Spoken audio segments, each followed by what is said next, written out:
Sir, जो major issue है crude का या फिर वेस्ट एशिया कॉन्फ्लिक्ट का, वो अपनी जगह पर अभी भी कायम है। लेकिन अगर हम बाजार के अन्य चीजों की बात करें, तो अर्निंग पिक्चर अच्छी रही है।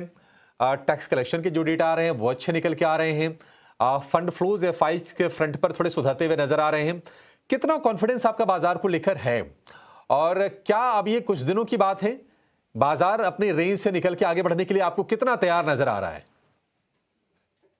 जी, अभिषेक, गुड मॉर्निंग। देखिए, आप जैसे आपने कहा कि मार्केट को जितने पॉजिटिव ट्रिगर्स चाहिए थे उसके हाथ में है अभी। जो क्रूड प्राइस हाइक्स हैं जो होनी थी, अभी भी मुझे लगता है थोड़े हायर साइड पे है क्रूड प्राइसेस पर। जैसे-जैसे वहाँ पे सर्टेनिटी बढ़ती जाएगी, क्रूड प्राइसेस नीचे आएँगे। दूसरी तरफ earnings, despite the West Asia crisis, earnings जो हमारे थे पिछले क्वार्टर के, मोस्टली आउट परफॉर्म किया है एनालिस्ट एक्सपेक्टेशन को, और काफी अपग्रेड्स भी आए हैं उसके बाद। और तीसरा जो इशू है, एफपीआई सेलिंग का जो था वो भी रिवर्स हो रहा है। तो अब सवाल ये है कि मार्केट ऊपर क्यों नहीं जा रहा है? इसके इसके दो कारण है अभिषेक। एक तो जो मार्केट में ब्रॉड लिक्विडिटी है वो अभी भी नहीं है, पर वो आएगी और लग रहा है कि आ रही है वापस।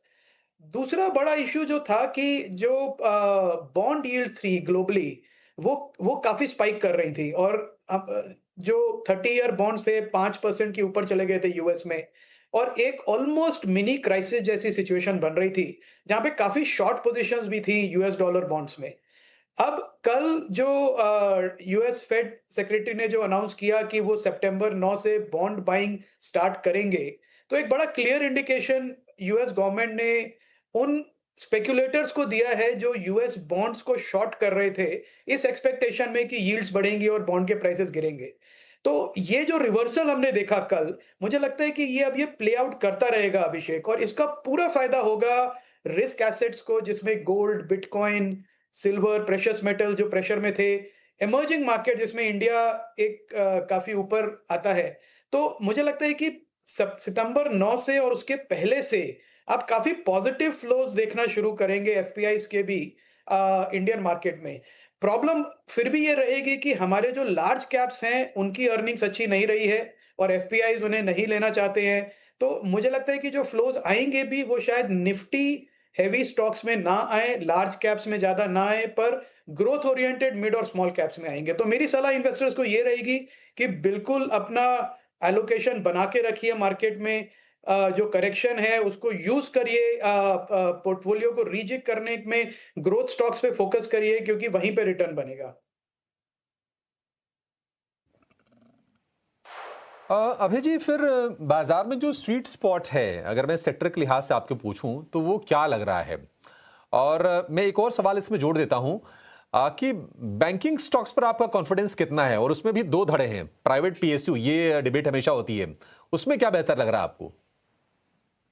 देखिए, पहली जो आपने सवाल पूछा, जो स्वीट स्पॉट है, हमारा सबसे बड़ा ओवरवेट पिछले 2-3 साल से फार्मा है, और वो हम उसी को मेंटेन करने वाले हैं। और फार्मा में भी 2 भाग हैं अभिषेक जी।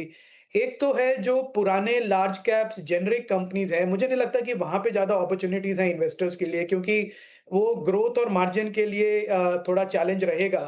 पर मैं देख रहा हूँ कि काफ़ी एक बड़ा सेगमेंट है कंपनीज़ का इंडिया में, जो स्मॉल और मिड कैप फार्मा कंपनीज़ हैं, जो बहुत फ़ास्ट इमर्ज कर रही हैं। इनके रिज़ल्ट्स भी पिछले क्वार्टर में बहुत अच्छे थे। तो एक मिड और स्मॉल कैप फार्मा इनोवेटर्स की मैं कैटेगरी डिफ़ाइन करूँगा। जेनेरिक्स बिल्कुल नहीं लाऊँगा उसमें, पर जो सीडीएमओ, फ़ॉर्मुलेशंस, इनोवेशन, आर-एंड-डी पे फ़ोकस कंपनीज़ हैं, जो रजिस्ट्रेशंस कर रही हैं अपने खुद के प्रोडक्ट्स का डेवलप्ड मार्केट्स में, यूरोप में, यूएस में, मुझे लगता है कि ये यहाँ से मल्टी बैगर्स निकलेंगे। दूसरा हमारा जो बड़ा ओवरवेट है मॉडल पोर्टफोलियो में, वो है इलेक्ट्रॉनिक मैन्युफैक्चरिंग सेगमेंट का। और काफ़ी लोग इसको बड़ा नैरोली डिफाइन करते हैं कि तो कॉन्ट्रैक्ट मैन्युफैक्चरर्स हैं, पर मुझे लगता है कि ये जो कंपनीज़ हैं इस सेगमेंट में, और इसमें मैं ऑटो इलेक्ट्रिकल कंपोनेंट कंपनीज़ को भी जोड़ना चाहूँगा। तो एक बहुत बड़ा स्पेस है, और इन कंपनीज़ ने अपने पिछले क्वार्टर में देखा हमने कि सेल्स भी काफ़ी ग्रो करी, गाइडेंस भी बहुत अच्छी थी, और मार्जिन्स भी इंप्रूव हुए, और balance sheet quality top class है, कोई भी लेवरेज नहीं है। तो मुझे लगता है ये जो इलेक्ट्रॉनिक मैन्युफैक्चरिंग का जो सेगमेंट है, जो ऑटो को, कंज्यूमर ड्यूरेबल्स को और काफ़ी सारे सेगमेंट्स को इंडिया में और ग्लोबली कैटर करता है, वो एक काफ़ी अच्छा ग्रोथ सेगमेंट है। तो ये हमारे 2 ओवरवेट हैं और बैंक्स में पिछले 3 साल से लार्ज कैप प्राइवेट बैंक्स में हमारा नेगेटिव व्यू है, ज़ीरो एलोकेशन है मॉडल पोर्टफोलियो में, क्योंकि वो दिख रहा था कि ग्रोथ के लिए ये स्ट्रगल करेंगे क्योंकि डिपॉज़िट्स जिस हिसाब से ये लोग ग्रो करते थे 20-20% अब वो ग्रो नहीं हो रहे हैं। तो उसकी वजह से लेंड भी नहीं कर पा रहे हैं और वो दिख रहा है नंबर्स में।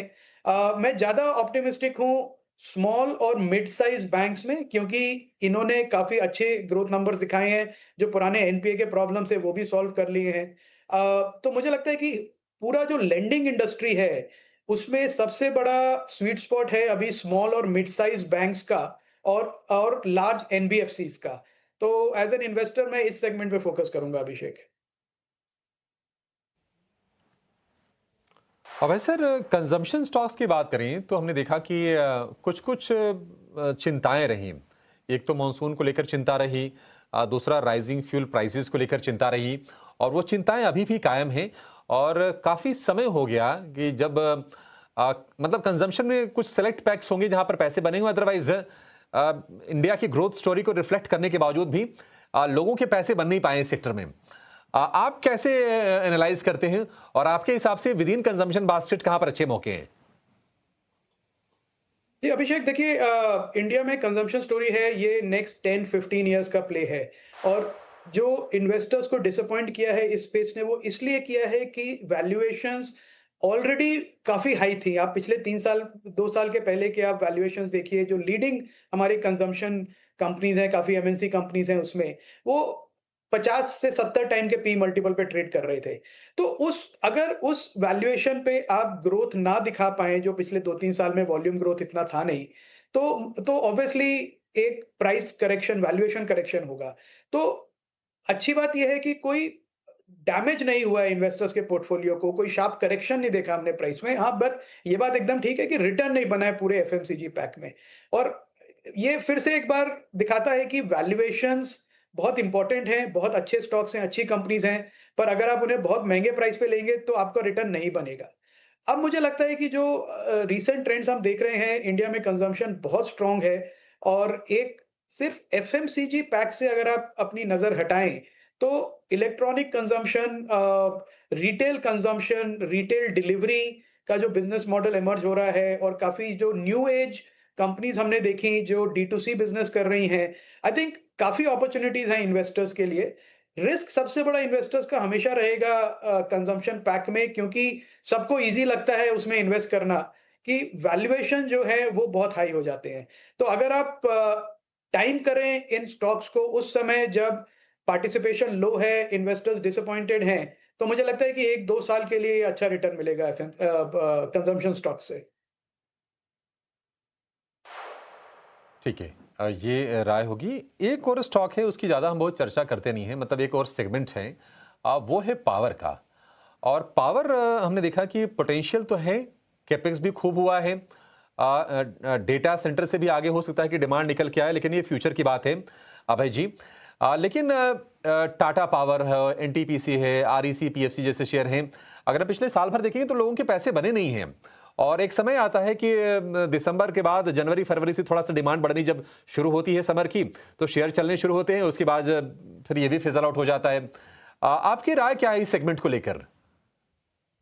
जी देखिए कंज़म्पशन की तरह अभिषेक मैं फिर कहूँगा कि एवरग्रीन सेगमेंट है। अगले 10 साल तक हमको मालूम है कि हम एक लार्जली पावर डेफ़िसिट कंट्री रहने वाले हैं क्योंकि जो इकोनॉमी का ग्रोथ है उसको बैक करने के लिए जो हमारी पावर डिमांड है, वो बहुत हाई है। चाहे वो थर्मल से आए, चाहे वो सोलर से आए, विंड से आए, पर हमको कंटीन्यूअसली पावर इंफ्रास्ट्रक्चर में, पावर डेवलपमेंट में इन्वेस्ट करते रहना पड़ेगा। प्रॉब्लम इसमें ये है कि ये काफ़ी कैपेक्स हेवी बिज़नेसेस हैं। तो जब इन्वेस्टमेंट फ़ेज़ चल रहा होता है उस टाइम पे पता नहीं चलता पर इन्वेस्टमेंट फेज़ जब खत्म होता है और बैलेंस शीट ब्लोट हो जाती है, तब जो रिटर्न ऑन कैपिटल एम्प्लॉयड और रिटर्न ऑन इक्विटी रेशियो हैं, उनमें हमें कंप्रेशन दिखता है तो इन्वेस्टर्स का इंटरेस्ट कम हो जाता है।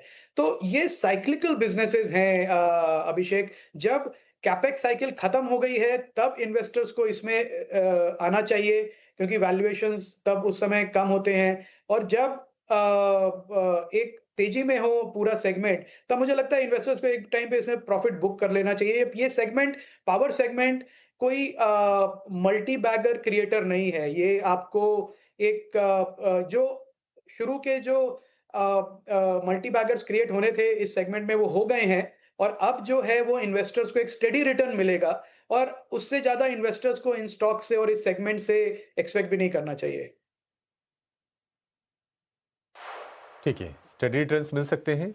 मल्टी बैगर अपॉर्चुनिटीज की उम्मीद आप ना करके चलिए पावर सेगमेंट से। चलिए इसी के साथ इस शो को यहीं पर समाप्त करने का समय भी हो गया है। इस चर्चा को हम यहीं रोकेंगे, वक्त की थोड़ी सी कमी है। अभय जी, बहुत शुक्रिया, आज आपने समय निकाला और विस्तार से तमाम मुद्दों पर आपने हमसे बातचीत की और हमारे जो दर्शक हैं, जो स्टॉक मार्केट के जो इन्वेस्टर्स हैं, उनकी स्ट्रेटजी बनाने में आपने आज हेल्प की है। Thank you so much.